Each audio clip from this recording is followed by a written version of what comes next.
Online, and I'm grateful. Yeah. Yes, positive psychology. I'm the founding chair of the Positive Psychology Association of Kenya, and these are some of the programs that we run. I will come back to that.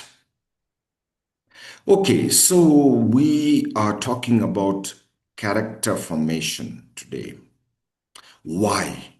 Why? Why character formation? This news is very fresh in our minds and our hearts. And there have been questions raised. What is happening here? And as we speak, about 200 schools around this time have had unrest. And at one time, the newspaper reported that 71 schools in Kenya, just a few weeks back, had been closed as precautionary strategy to avoid arsenal. And this is not just one-off event. There's a history. And some of us who have lived long enough, we know it. Now, yes, I was thinking this is an alpha generation, Gen Alpha phenomenon. But recently I've been trying to write the history of Don Bosco in Kenya since 1980. That's when we came in.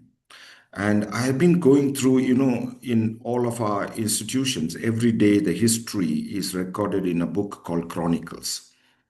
And I have been going through the chronicles of one of our Don Bosco schools that we have in Embu. Already in 1980, students, the Italian missionaries were surprised that Kenyans have a specific way of expressing their grievances. And so even in 1980s, in our school in Don Bosco, Embu, which was under the management of Italians, there were occasions where students would strike, refusing to eat, refusing to go to class, and they couldn't simply understand. Okay? So the news continues. Last week, a nation reported that since 2021, 155 schools have experienced fire incidents in 6 years' time. So there is something serious happening here.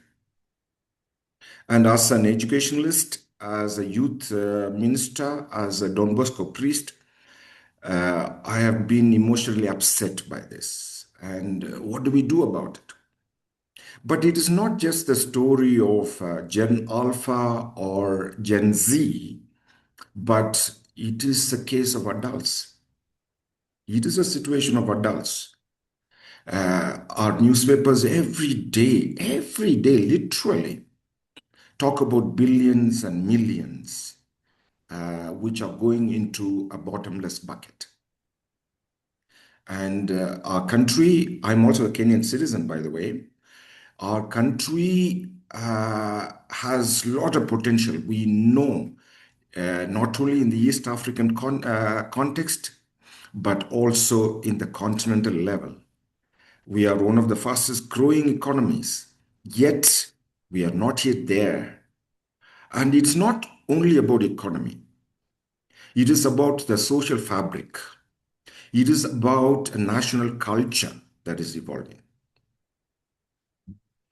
And people make use of crisis in our country, whether it is Westgate Mall attack or COVID, to make money.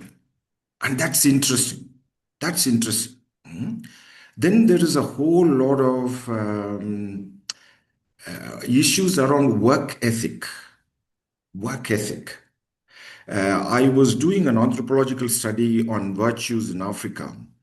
And interestingly, a Ghanaian anthropologist, also a theologian, was making a comment that in Africa, because of slave trade, history of slave trade, history of colonialism, perhaps we have a way of understanding work.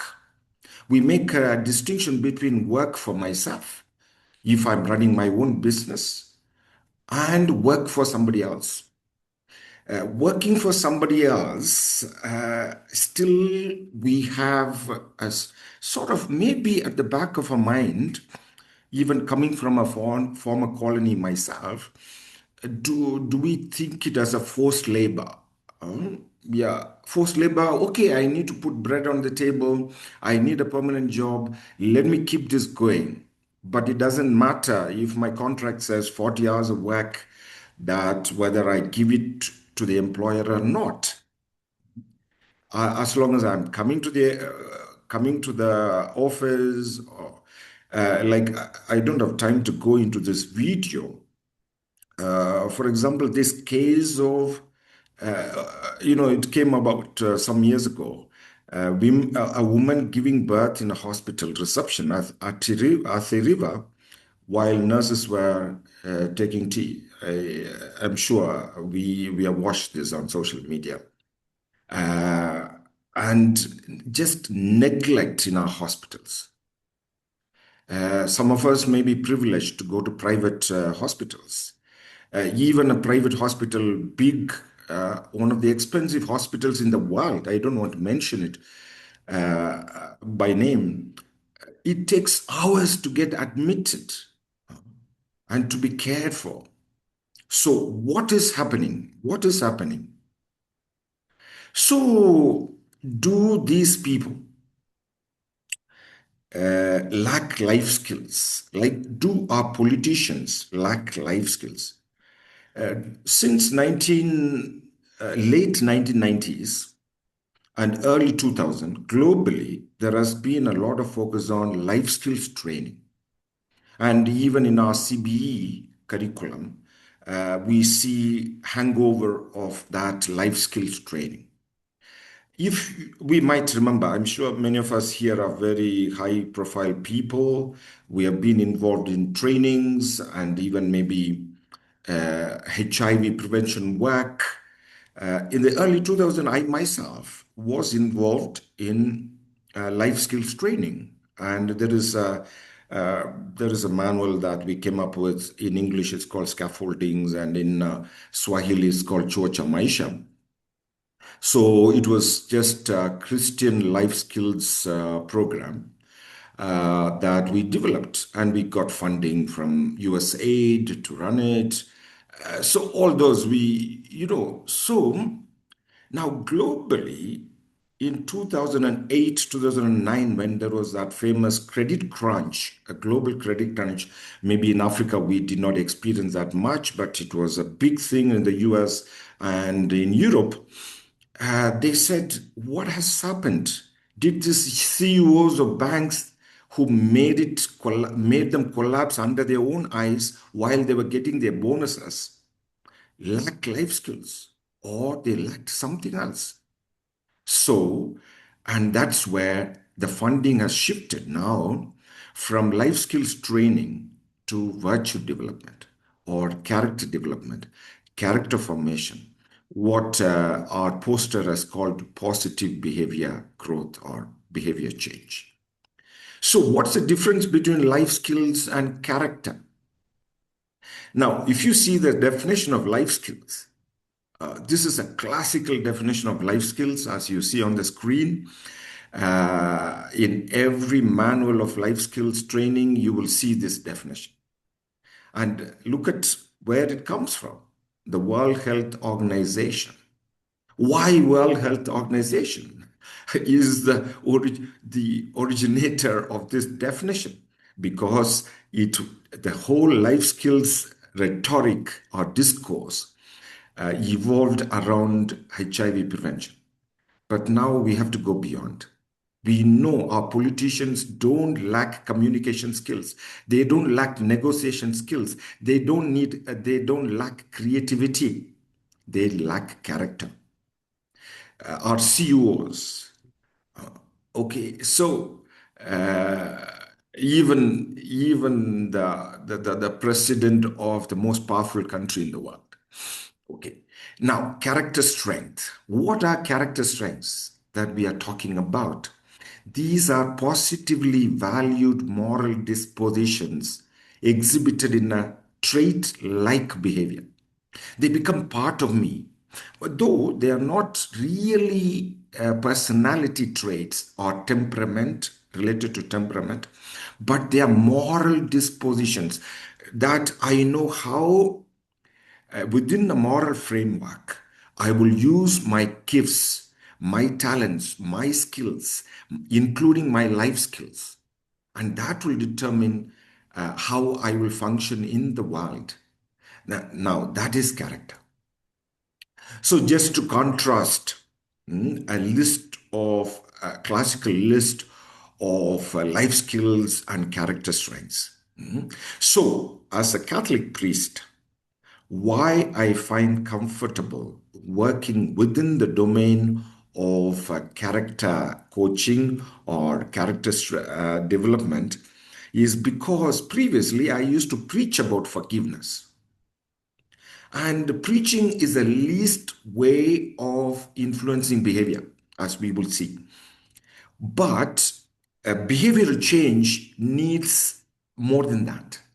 That is how, from my psychology background, we initiated this character coaches training in Kenyan.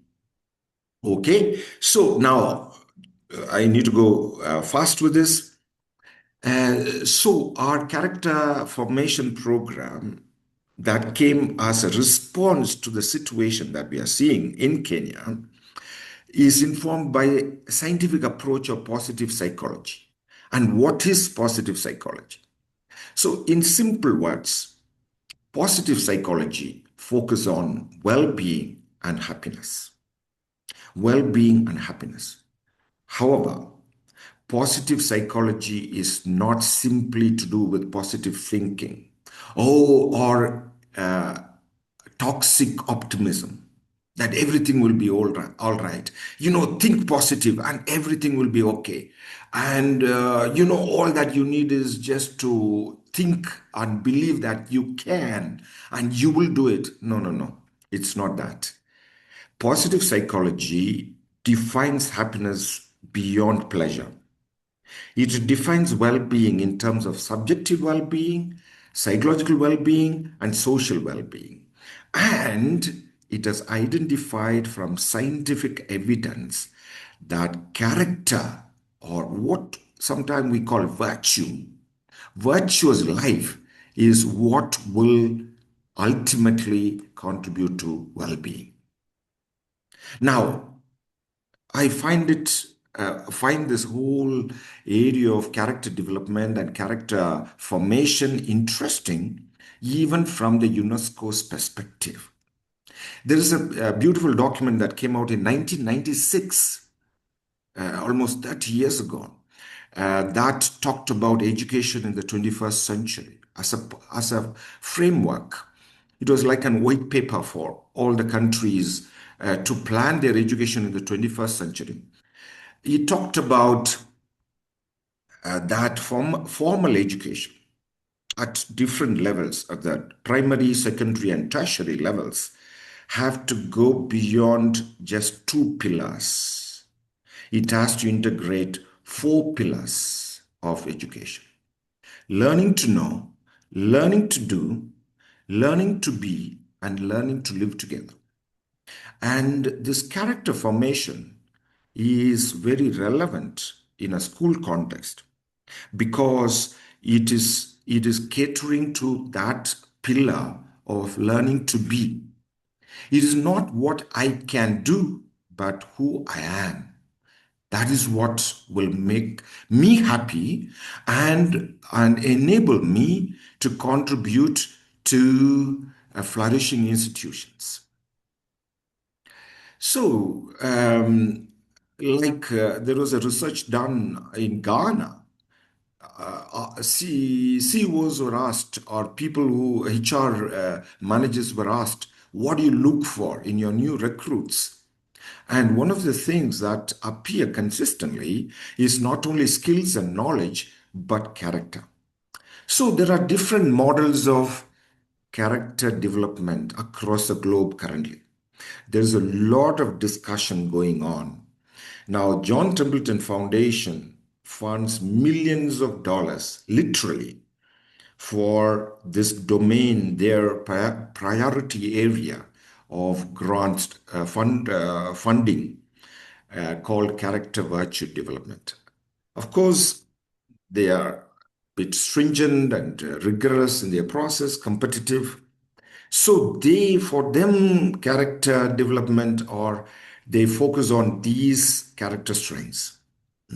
So you can see things like humility, which is a least scored character strength across the globe today because of self-esteem, exaggerations of self-esteem, and all that sort of nonsense, I would call. Okay, cheap psychology, popular psychology, which has shown that self-esteem is one of the factors contributing to increased violence in the society.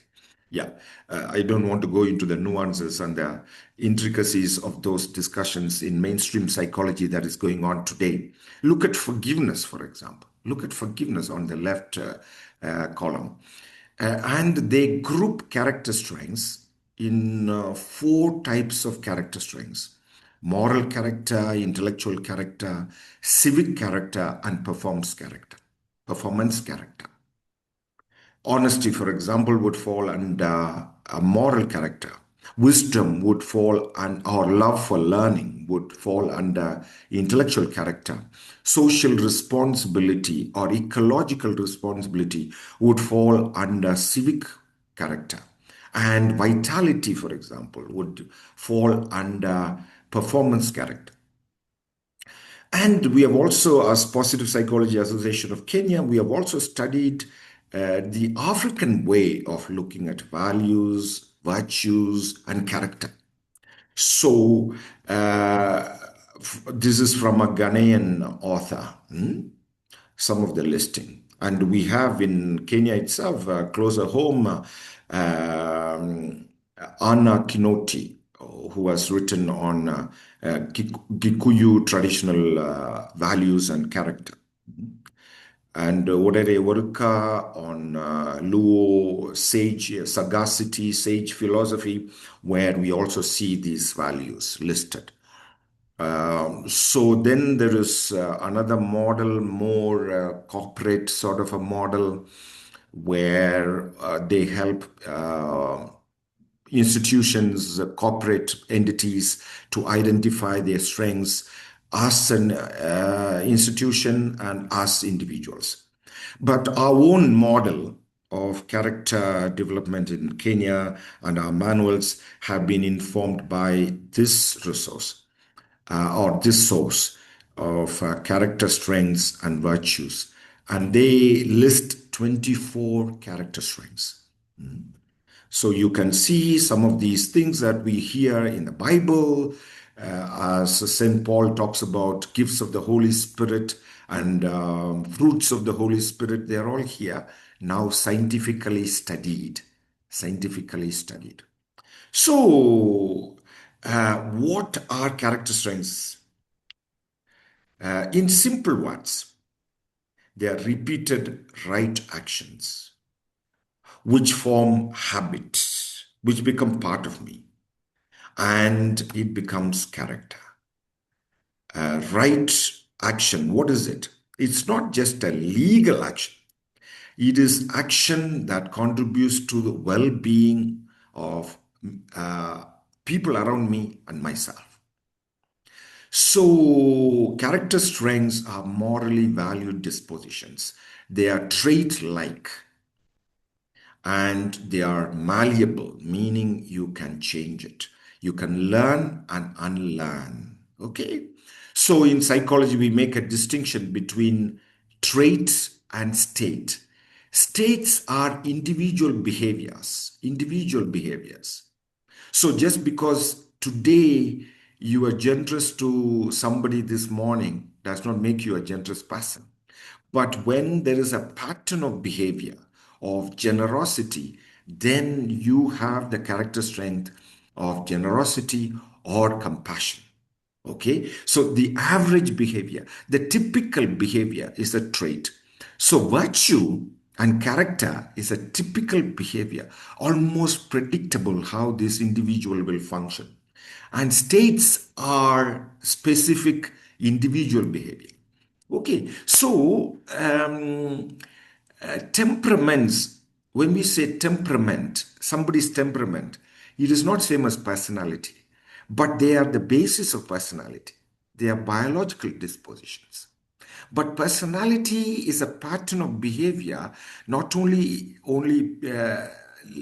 very gross behavior, but also subtle behavior, and including thinking and feeling that emerges especially after the age of 30, but which is a product of our genes and our environment, whereas temperament is more a product of the genes. Now, character is a moral disposition. We cannot blame or praise somebody for their temperament because it is more given, whereas we can praise and blame somebody for their character because they have a choice to make, at least in the initial stages. So, individuals and communities can enjoy well being and happiness. I should have changed the arrow here by building character strength. Okay, so finally, what is this program that we run in Kenya? I have talked about the theory and the need for sort of a character formation. So even my recommendation is that CBE has to go beyond life skills. Of course, life skills could be there to character, to virtue formation, to character formation. Okay. So what is our theory of change? Our theory of change. This is our input in a sense. We have a philosophy, as I have explained, coming from positive psychology. We have developed 3 volumes of character development manuals. We train character coaches. Now, that is like our activity, our output, okay? And they go and form character clubs in the churches, in schools, in the street, in families. And then we hope this is the impact that through more and more character clubs or this language of character, the discourse of character, we are getting a discourse, we are getting a vocabulary to even to see what type of leaders that we want, what type of decisions we have to make as individuals and as groups, whatever groups that we belong. And then we hope there can be an impact in the society. So, what have we done? We have 3 volumes. We have so far trained 450 character coaches, very modest impact. And our own data shows that the impact is tenfold average. It could be also 10 to 15 fold each character coach being, because some of them are working as teams in schools and parishes and churches, not only Catholic parishes, but also other churches are adopting this program. So, who is a coach? You see, today the word coach is being used across. You can have financial coach, you can have life coach, and we are talking about character coach. So, what's the distinction between a teacher and a coach? A coach is someone who accompanies individuals or a team over a period of time towards their best performance in that domain of operation, right? So, a character coach is a person who accompanies a group of people and maybe also individuals through character development, character formation. And then we are also testing through data collection that it has an impact on their well being. and they're functioning in the society. Okay, so these are our manuals. This is our first volume. The first volume covers, usually we are targeting like 12 character strengths for each volume, which can be handled over like you know, if we do it weekly, it will take 3 months. If we do it bi-weekly or fortnightly, it will take 6 months. Okay, but we don't want it to be delivered at one go because character cannot be developed by talking on one day. It has to be something perennial so that we keep coming back to that discussion. And that is what we are propagating, that it should be something ongoing. This is our second volume. The second volume covers another set of 12 character strengths or virtues. And the third volume, it covers another set of 12 character strengths. And we believe that positive behavior change has to take into consideration three things. It has to take into consideration what is character. What is this change I want? It is about knowledge. And why? Anybody who wants to handle change needs a motivation.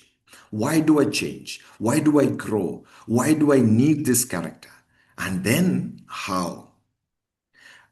So we also then say, how can I inculcate? How can I integrate? How can this character strength become an ingredient in my daily life? How? So, what is this character strength? What is honesty? What is compassion? What is forgiveness? Why is it important? Because basically, how does that improve me and my group that I belong to, or groups that I belong to? And then how do I put it into practice? And so, our training and the manual and the way we inculcate character. Okay, we focus on TOTs, but we are training the trainers to understand the philosophy or the psychology of learning that we have integrated. That based on Kolb's experiential learning cycle, our manual takes every session takes a learner through a four-step method. It starts with an activity that sort of simulates an experience. Then there is a reflection. What has happened here in this activity? And then we give an input on the character and then how it can be practiced. Okay? So this is how we go about. All right. So these are some of our groups and how, like, at with a little bit of funding, we have launched character coaching across Don Bosco institutions, 12 of them across the country. Okay. And now there has been also training for different groups. We have character coaches supervision online monthly. Mhm. And then, so we listen to their stories. We have a website where we collect their best practices, and it's interesting. You can go into the website if you search character coaching Africa, you will come across that website. This is our core team and my colleagues with whom we have worked in developing the character coaching program for Kenya. And it has gone beyond Kenya anyway. And initially, we were the ones who were offering the trainings. Now we have a second generation of trainers as well who train coaches. And here is an upcoming program that is coming up in August. And so, if you've been here online, we can give you a special rate of the pack members group rate. Okay, and then pack also is currently advertising for uh, theoretical. This is a theory-based program, online training series of lectures, 5 days, 3 hour each. So 15 hours of lectures on just understanding what is positive psychology in general from a theoretical perspective. So thank you very much. I hope, yes, I have spoken for 30 minutes exactly. I hope the timing is all right. Over to you, Paul Peter. Thank you very much. Thank you. So I picked a couple of things, and one of them is there is the genetic, the biological, and then there is one which is influenced by the environment. I know this is a discourse that has been there for ages, but what would you tell a parent today who is here, or some HR person in charge of development? Do they need to classify? I think this person generally was born with this flawed character and is incorrigible, or what, or this child, or how can we address this? What would you say? Aha. In terms of genetic influence, it's a debate in psychology, the classical debate. If you're doing a psychology course, you will come across that early on in the first lesson or the second lesson after defining what is psychology. Where does human behavior come from? And so that interaction between nature and nurture.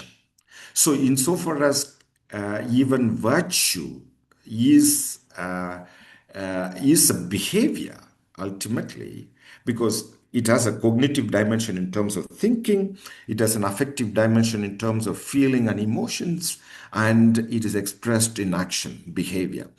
And there is an influence of genetics. But the level, the degree of influence of genes in temperament could be higher. In personality, it could be moderate. And in character, it could be little, a little. Okay? Yeah. So that could be the proportion of that influence. And then, of course, today there's a whole lot of research around how many percent. Okay, the whole area of genes and behavior is a very, very complicated topic. They would talk about genotype and phenotype and all that. Okay, so it's a very technical language there. Yeah.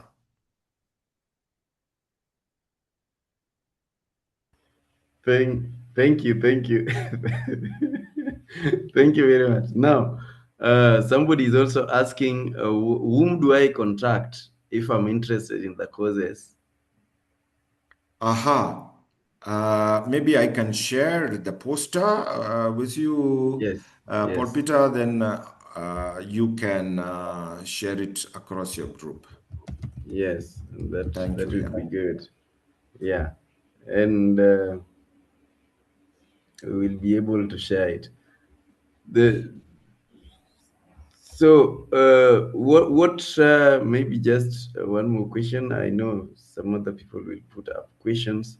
What would be done to the children that are maybe going through schooling today and organizing the unrest? Would they need to come to the cause, or is it their parents, or what can be done, or what would the teachers do? I would have a very broad-based approach to that. Let's not blame the children. It is not, children are products of adults. So, first is we as adults need to do a soul search. And so the character formation has to start with us. Because children learn by role modeling, not by words. So we need to rethink a culture that is prevalent in Kenya, a culture that is violent, a culture that wants immediate solutions and shortcuts. And so those are the things that we need to examine. A culture that puts a lot of premium, invests a lot of premium on success, and success is measured in terms of what type of car you drive. And those are value systems that we need to examine as a society. Yeah. And I understand that there could be non-Kenyans here, but it is something that often I joke that, in many parameters, we Kenyans and Nigerians resemble, and there are common characteristics. We are maybe one step behind. So I'm not trying to make sort of insensitive Yeah. comment here, but there's something that we need to look at. Yeah. Because even as a Catholic Church, we know common behaviors in church context between certain countries in Africa. Okay, yeah. Thank you, thank you. I see Dr. Eda is asking, I'm a parenting coach. How does parenting fit into this conversation? Yeah, yeah. Definitely, parents are the first role models, families are the first schools. Parents today have delegated their function of child rearing to others, and often very, very unqualified people. Uh, so those are challenges in our environment that has become very capitalistic. So first of all, just let me be a little bit positive and offer alternative solutions. Like I know of families that have appointed an aunt in their family to take care of the formation of the children of the extended families. And I know personally, I've been invited to some of these gatherings of cousins, I hope you understand what I'm talking about. A gathering of cousins where character becomes a topic for discussion in a systematic way. Like an aunt offers on a Friday evening a dinner for all her nieces and nephews and her children at her home. And following the dinner, they are taken through one of these topics. And she has been trained as a character coach. So that's an interesting model of, but these special trainings are not, we hope it will be the starting point of changing the social culture. Yeah. And institutional cultures. Yeah. Beautiful. Thank you, thank you. You will share contacts. You can share contacts in the chat. Then Daniel says, sensitive issue of school fires and deaths. What could be in the mind of the main suspects, and how can the parent, or I think that's parent, how can parents cope with the trauma? Uh-huh. What It's would a you say very about difficult that? Because topic. It's a very difficult topic because we of course we need to put off the fires. I mean, in terms of not the physical fires but also the tension that is there, but also we need to seek long-term solutions.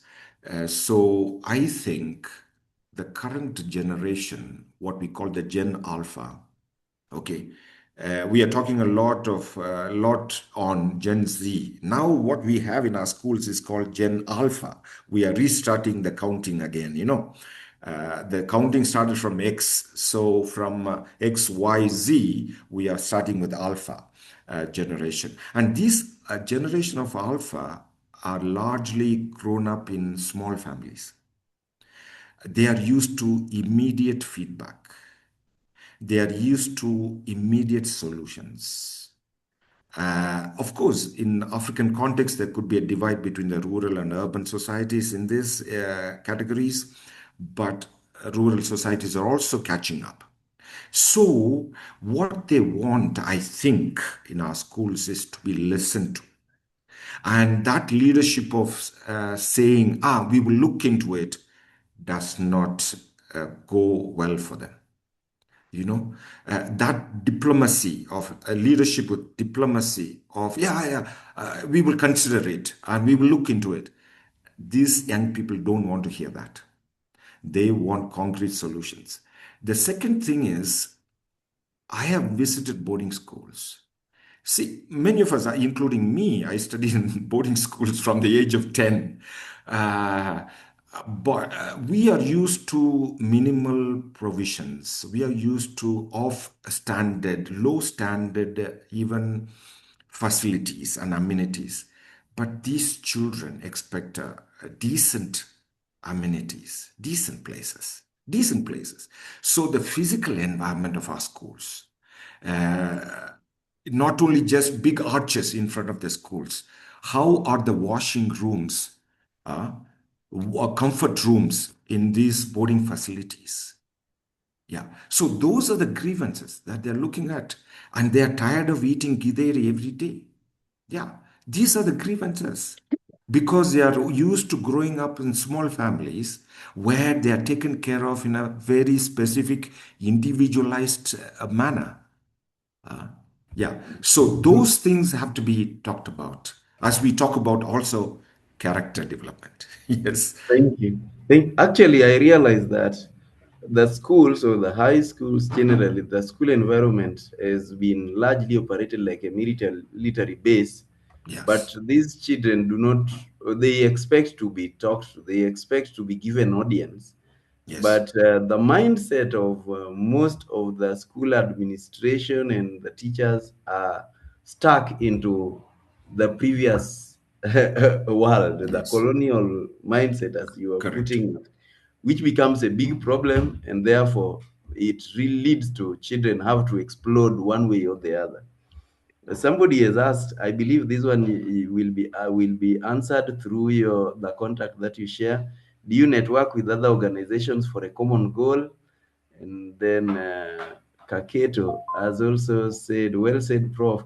I have understood it to mean nature has more influence over temperament and personality than it has over character. Yeah.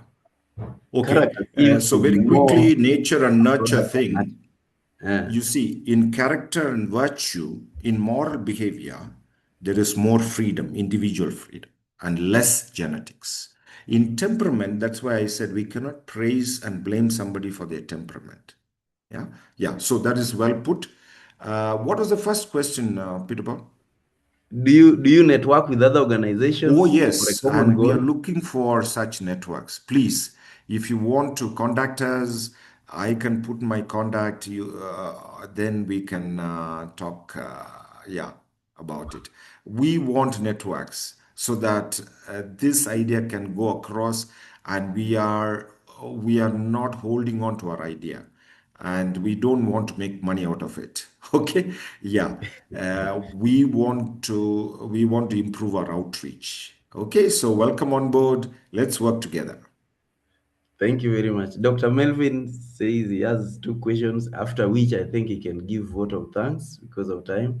Dr. Melvin, the other questions we can address them after the official time if possible.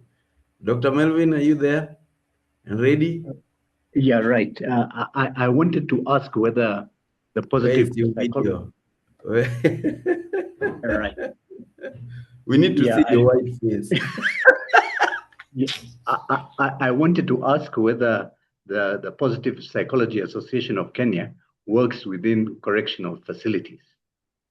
Because as we speak, I know of 4 students from junior secondary who are being processed by DCI because school administrations have been told that you are no longer responsible for criminal activities or the intent to perpetrate a criminal activity like burning a school. Over to you, Professor. Thank you, Melvin. I have seen also your previous question. Did you agree that CBE inculcates all 4 categories of character? I'm not too sure. And just to tell you, maybe off the record, we wanted the KICD to review our curriculum and mainstream it. And they're asking us 500,000. Now, if we had that 500,000 shilling for review, we could train more character coaches. Anyway, so our correctional facilities. I have done some previous consultancies with what is called the statutory children institutions in Kenya.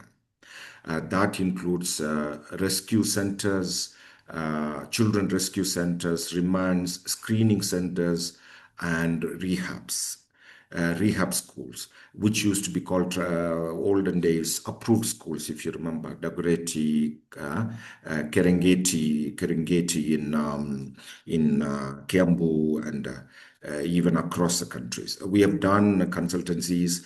Now, the major issue in this is partnerships. We worked with an Italian organization earlier, and we trained the staff, not only the teachers, but also the watchmen. We trained cooks on psychosocial skills. But we are willing to work with such organizations that I know of organizations that have an entry point, but sometimes there is also need for funding. Just to comment, why watchmen? Why watchmen? Do you know in these correctional homes, for 12 hours, the children are in the care of watchmen. And there is a lot of abuse by watchmen, especially in girls' facilities. Yeah. From 6 to 6, they are just locked up. So these are situations in our country, and I am sure they are not different from other countries in Africa. Yes, so correctional homes are an important target for our intervention, and we'll be willing to work with partners on that.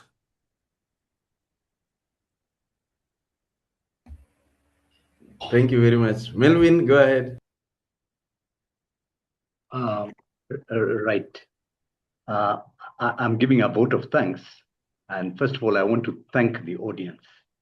We're 80 of us in this room today, and I'm sure it has been well worth your time. But we cannot say enough. We can't say thank you enough times to you, because character development is a very important part of the learning process. Now, it's not too late for any of us in this room to continue to develop your character, right? We've been given an opportunity to join several programs run by Professor Selvam's organization, and we should snap at it. Secondly, I want to thank the team behind Power Monday, which is Antonia Mutunga, Odhiambo Olale, and Lady Noel, as well as the ever-present Otieno Paul Peter. When we are sick, when we can't come, he is there. He's our backup. And thank you so much, team. Finally, I want to thank the Reverend Dr. Professor Selvam for a wonderful talk. Now, he is an academic with a difference, because he has broken it down so simply that an ordinary individual like myself can understand the role of character development for a just and functional society, one that seems to elude us as a country. And this pains me, and it pains all of us as much as it pains Professor. And Professor, keep on with your good work. Every action of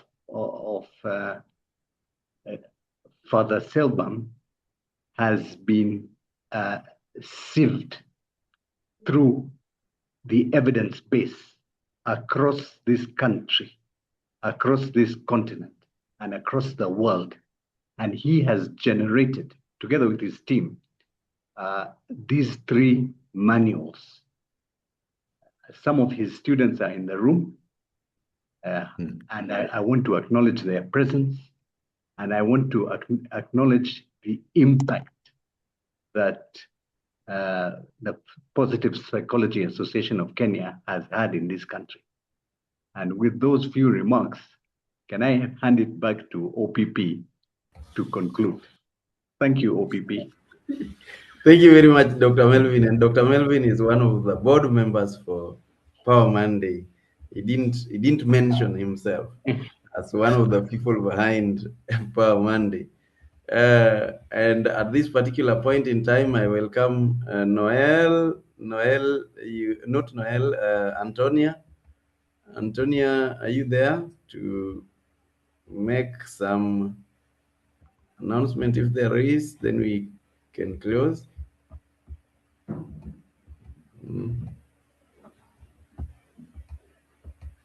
Yes, Antonia. Where are you? Okay. If you okay, unmute. Antonia. Okay, yeah. Good morning, our Monday family. Today I'm joining from outside, and I am grateful that I've managed to be here for the meeting. Thank you so much, Dr. for such insightful session. I only have two announcements to update us. One is regarding our dinner.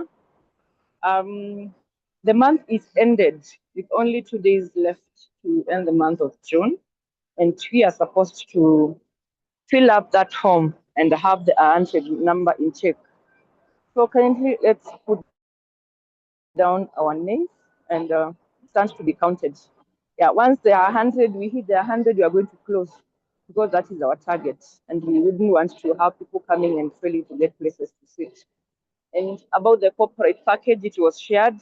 If you need more information, you can call the Power Monday number for more updates. And then secondly, it's about the Power Monday meet and greet. It's coming up this month of July, the one that is starting this week. So we can as well start registering and confirming our attendance. Like you heard it from our chairman, Paul Peter, it's not going to be like, it's going to have some kind of vibe because it's not like one shoe fits it all. You're going to have what is best for you. So just come as you are and let's have fun. We will let you know whether the space that will be going will allow you to carry your merchandise. Thank you and have a great week ahead.